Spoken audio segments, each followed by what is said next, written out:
Guys, welcome back to my YouTube channel. In this video, let's talk about what should we take as a gap year after 12th or not. Yeah, देखो, it's a very tough decision and it's a very early gap in your life. मतलब obviously यार still you're schooling, nobody takes a gap. Generally लोग नहीं लेते होते हैं back to back आप एक रूटीन का पार्ट बन जाते हो, एक लाइफस्टाइल का आपका यूज टू हो जाते हो. आपको उठना है, पढ़ना है, स्कूल जाना है, कोचिंग जाना है, ट्यूशन जाना है, back to back things are going on.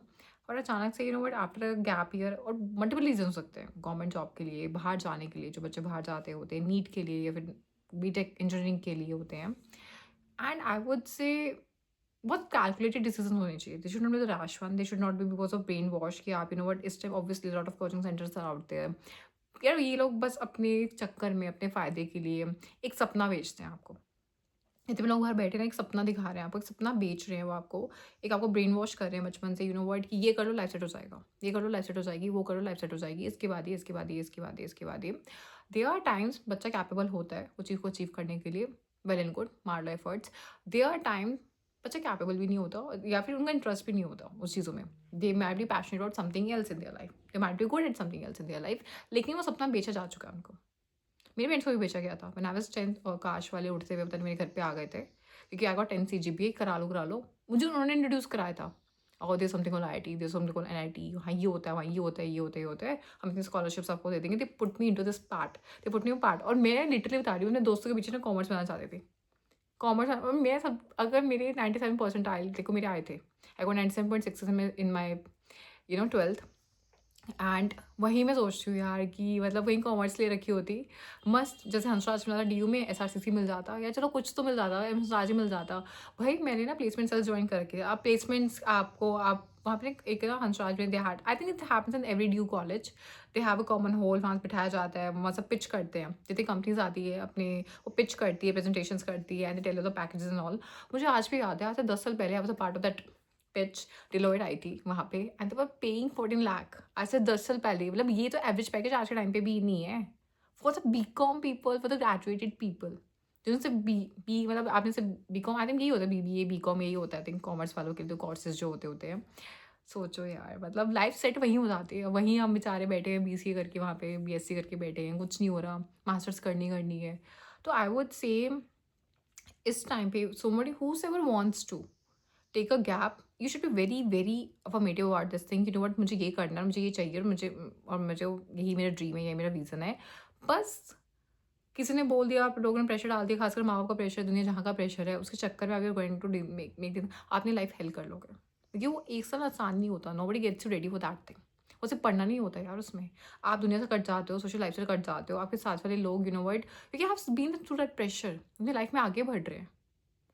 यार कितना पूरा कॉन्फिडेंस गिरता है, आई एम टेलिंग यू. कितने बच्चे ऐसे आते हैं यार जो कोचिंग नहीं ले रहे हैं, उनको लग रहा है सेल्फ स्टडी से निकाल लेंगे, जो भी उनका एम है, जो भी उनका गोल है, भाई वो तो अपने साथ सबसे बुरा करते हैं. आई वुड से हार्डली 1% 2% होते होंगे यार जो सेल्फ डिसिप्लिन इनफ होते हैं कि सुबह उठना है, नहाना धोना, एक रूटीन देना है अपने आपको, उनको पता है क्या सिलेबस है, उनको पता है कैसे सॉल्व करना है, खुद से पढ़ा पा रहे हैं, वरना नहीं हो पाता है. और जो हवा में सेल्फ स्टडी कर लेते हैं कि वट कि चलो फाइनेंशियल रीजंस है उसकी वजह से, या घर वाले अलाउड नहीं कर रहे, ये है, 100 रीजन्स हो सकते हैं. भाई it good very hard, it good very hard. कोई इन्वायरमेंट नहीं है, वो ओरा नहीं है, कोई डाउट सॉल्व करने वाला नहीं है, कोई आपको गाइड करने वाला नहीं है, वो खुद आप कर रहे हो. और फिर अपनी लाइफ में ना आप उसी स्टेज पे आ जाते हो जिसमें आप 1 साल पहले थे, क्या उससे बुरी स्टेज पे चले जाते हो. तो सो मेनी पीपल, उनको ड्रॉप करने का रीज़न ये होता है कि यार हमें टाइम नहीं था, हमें गाइडेंस नहीं थी. After doing the 12th they got to know कि यार ये भी कर सकते थे, अब इसकी तैयारी करनी पड़ेगी. मतलब होता है जनरली होता है कि यार बच्चे, दिस इज़ अ रीज़न यार, टाइमली चीज़ों को करना बहुत इंपॉर्टेंट होता है. आई नो आफ्टर 10th अचानक से ना प्रेशर बढ़ जाता है, अचानक से. टिल 10th इतना स्मूथ, 11th 12th में ना अच्छे से मतलब बहुत प्रेशर बढ़ा देते हैं लोग ये मतलब का, एंड चीज़ें भी टफ हो जाती है करने. We all have gone to that phase and उनको बस गाइडेंस नहीं होती है, तो वो दिक्कत आती है. यू नो अच्छी बात ये है, आज के टाइम पे देखो अपने करियर काउंसलर्स आउट देयर, आप जाइए, वो आपको गाइड करते होते हैं. जैसे अपने न्यू करियर्स आउट देयर. हमारे टाइम पे बहुत cliché I would say career से, या तो BSc कर लो, या फिर अगर आपको IT में जाना है BTech कर लो. Just 2 options were there, and IT was there, ECE was there, and computer science was there, mechanical, limited options were there.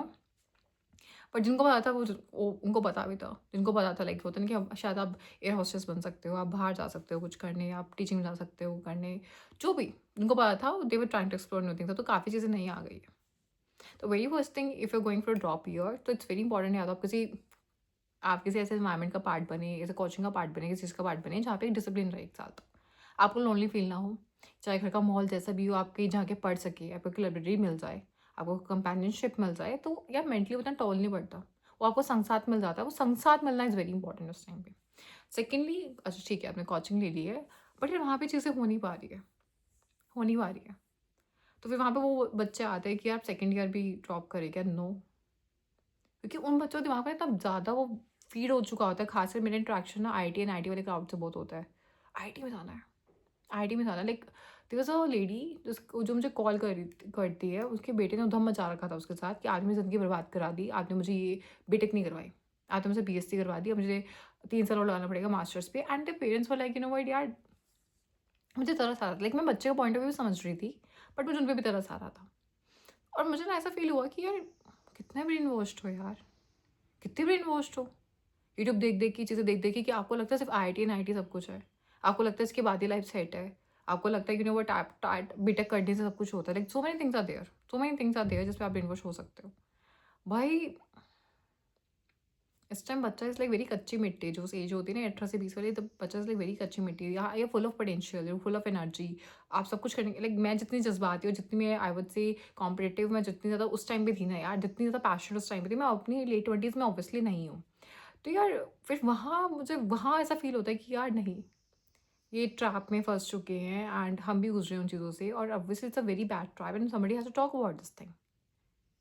आप मुझे कैलकुलेटिवली एक चीज़ बताओ, ठीक है आपने सपना देखा हुआ है, आपको आईटी एंड आईटी जाना है, मैं उस टर्म्स में बात करूँगी। कितनी सीट्स हैं और हर साल कितना बच्चा बैठ रहा है? सेम लाइक गवर्नमेंट एग्जाम, लाखों में बैठ रहा है, लिमिट नहीं है, कितने निकल रहे हैं? 0.1%, 0.1% या 1%, है ना?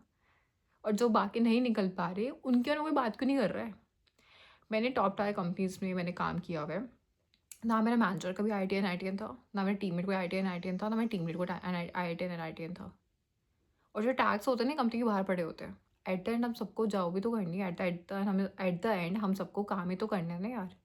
यस, इन कॉलेजेस के अपने पर्क्स होते हैं, प्लेसमेंट सेल्स होती है, एनवायरनमेंट होता है, और होता है, प्रोफेसर्स अच्छे होते हैं, फीस का भी थोड़ा फ़र्क होता है।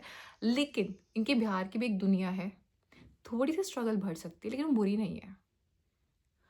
और जो वहाँ से 1%, देखो अगर 100% में से 1% बच्चा वहाँ जा रहा है, तो 19% उनके थ्रू ही लाइफ को अपनी आगे स्टार्ट कर रहा है और बहुत अच्छे लेवल पे बैठा हुआ है। तो यार इस चीज़ को लेके अपने आप को ट्रॉमा में डालना, अपने को डिप्रेशन में लेके जाना, और अपने आप को अपने साथ ये सब करना doesn't make any sense to me. और ऑब्वियसली उस एज पे आपको वही, क्योंकि वो ब्रेन वॉश हो ना बहुत टाइम से, सालों सालों के दिमाग में वो चीज़ डाली जा रही है ना, ऑब्वियसली उस टाइम पे वो प्रैक्टिकलिटी आपको लगता है, आप कोई भी मेंढक बन जाता है, आपको लगता है बस ये दुनिया है। ऑब्वियसली एज के साथ ये चीज़ें विजडम आती होती है, ऑब्वियसली एक बड़े का हाथ लगता है, एक बड़े को, इस टाइम पे बड़ों का रोल बहुत इंपॉर्टेंट होता है। और बड़े आपके ऐसे हैं, उन्हीं को अक्ल नहीं है, वही लगे बड़े प्रेशर देने में, तो फिर तो कहानी खत्म है। इमोशनल ब्लैकमेल चालू हुआ उनका, हमने तो ये बेच के तुम्हें पढ़ाई कराई है, हमने तो ये कर करके तुम्हारे लिए किया, हमने वो कर करके तुम्हारे लिए ये किया है। अरे आप, मुझे इतना बुरा लगता है ना यार, जब मैं से अर्ली 20s वाले बच्चों को भी मैं मिलती हूँ, there in the 80s, there in 90s, and they are, वो हारे हुए अपनी लाइफ से यार, वो हारे हुए, मतलब वो बच्चा मुझे आके बोल रहा है कि I am lost. I am like, you are too early to get lost in your life, you are too early to get lost in your life. अब तो इतना कुछ देखना है भाई। This is where parenting is failing, this is where parenting is failing. क्या कर लोगे तुम रिश्तेदारों को ले जा ला के? क्या कर लोगे घर में रौनक लगा लगा के? भाई तुमने एक बच्चे को अपने खुद पे, अपने अपने लिए एक सेल्फ डाउट इतना क्रिएट कर दिया है, मजाक नहीं है यार। कि अर्ली 80s, मतलब आई वुड से लेट, जो बच्चा टीनेज बच्चा है, अगर वो मेंटल हेल्थ क्राइसिस से गुजर रहा है, तो वो मजाक नहीं है। हम रेडी नहीं कर रहे हैं। मैं खुद उस फेज से गुजरी हूँ कि मैं रेडी नहीं थी वो फेलियर के लिए। जब मेरी आंखों के सामने सपना टूटा था ना आईटी एंड आईटी वाला, बिकॉज मैंने 2 साल मेहनत की उस चीज़ के लिए। This is the very first heart break of my life. और उसके बाद जो कॉन्फिडेंस वो गिरता गया, या मैं मतलब मैं अनस्टॉपेबल थी till the time I was in 12th। फिर मैं लाइक कॉन्फिडेंस गिर जाता है यार। और सारा खेल कॉन्फिडेंस का है, सारा खेल यहाँ मेंटल हेल्थ का है। इट्स वेरी इंपॉर्टेंट हम फेलियर्स के लिए भी रेडी करें, इट्स वेरी इंपॉर्टेंट हम उसको एक्सेप्ट करें, it's very important we should have backups. उन बच्चों की गलती नहीं है। I know lot of people out there जो अपनी पूरी यूथ को लगा चुके हैं गवर्नमेंट जॉब की तैयारी के लिए। नो शादी, नो जॉब, नो नथिंग। बस किसी ने दिमाग में डाल दिया, तुम कुछ नहीं होगा तुमसे, तुम गवर्नमेंट जॉब कर लो, लाइफ स्टेबल रहेगी। तुम इतना दिमाग नहीं लगा सकते, तुम बहुत सीधे, तुम भोले हो। वो बच्चा तो पोटेंशियली चेक नहीं कर पाया, वो पोटेंशियली टेस्ट नहीं कर पाया वो अपना। यार हमें वो यूथ नहीं बनना, हमें वो इंसान नहीं बनना। When it comes to adulting ना, it's not only your career, it's you also. आपको अपने साथ भी एक रैपो बनाना है, अपने साथ भी एक बिल्ड करना है कनेक्शन, आपको अपने आप को भी बड़ा करना है। आई नो इट्स टफ, जब कोई घर में साथ देने वाला ना हो ना, इट्स वेरी टफ। जब कोई गाइड करने वाला ना, इट्स वेरी टफ। जब डिमोटिवेट करने वाले लोग, it's very tough. I was taking counselling for kid, कुछ दिन पहले की बात है। उससे मुझे इंटरव्यू में बोला कि मेरे घर का माहौल गंदा है। उसके मम्मी पापा पीछे ही थे, एंड उसके पापा की शक्ल देख के पता लग ही रहा था कि कुछ तो है ये इंसान। एंड इतना तो वाइब आपको पता लग ही जाती है। तो उसने इंटरव्यू में मुझे बोल दी चीज़ें, and I was like, and the guy told me, I am going to, इस इंग्लिश में बात करनी चालू कर दी विद मी, ताकि पेरेंट्स ना समझ सके that I am going to psychological issues. I used to be topper, and then something happened in BTech in with me, एंड मैं कॉलेज नहीं जा पा रहा हूँ, प्लेसमेंट नहीं कर पा रहा हूँ, मेरी सीजीपीए गिर चुकी है, मेरी कोई पढ़ाई नहीं हो पा रही है, मैं लॉस्ट रहता हूँ, मुझे थॉट्स ही नहीं आते। ऑब्वियसली इज ऑन मेडिकेशन, मैं समझ गई थी is on medication. A guy who's in 20s, 20 20 21 साल का था वो बच्चा, मेरा तो बच्चा ही है यार। एंड घर के माहौल से हारा हुआ था, तो जिसका इलाज होना था उसका तो हुआ नहीं, उसने करा लिया अपना और दवाई भी चला गया। तो ये नहीं करना है, हमें अपनी लाइफ में इस स्टेज तक नहीं जाना है। हमें इस लाइफ में अपना कोई इतना पागल नहीं करना है किसी चीज़ के पीछे। नहीं होगा तब भी कुछ अच्छा कर लेंगे, ये कॉन्फिडेंस ना होना चाहिए कि नहीं होगा तब भी कुछ कुछ अच्छा लाइफ में अपने कर लेंगे, ठीक है। सो या, I hope you guys like this video. In case you guys do, then please like, share, comment, subscribe my channel. Thank you.